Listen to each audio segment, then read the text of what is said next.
গতকাল দীঘার একটি হোটেল থেকে পাকড়াও করা হয়েছে বেঙ্গালুরু বিস্ফোরণ মামলার 2 অভিযুক্তকে। আর তারপর থেকেই শুরু হয়ে গিয়েছে রাজনৈতিক তরজা। বিজেপি সহ অন্যান্য বিরোধী দল এই ঘটনার পর রাজ্য সরকারকে নিশানা করতে শুরু করেছে। ওই 2 অভিযুক্ত কলকাতার বিভিন্ন হোটেলে ভুয়ো পরিচয়ে বেশ কিছুদিন ছিল বলে জানা গিয়েছে। রাজ্য সরকারকে নিশানা করলেন বিরোধী দলনেতা শুভেন্দু অধিকারী।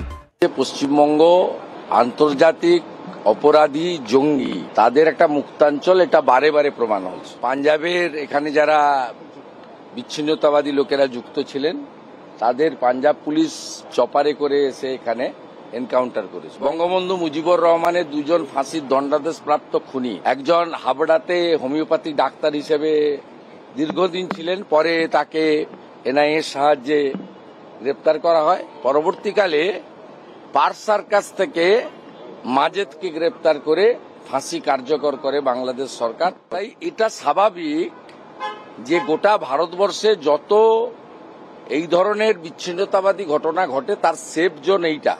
প্রতি মুহূর্তের খবরের আপডেট পেতে আমাদের চ্যানেলটি সাবস্ক্রাইব করুন ও বেল আইকনে প্রেস করুন।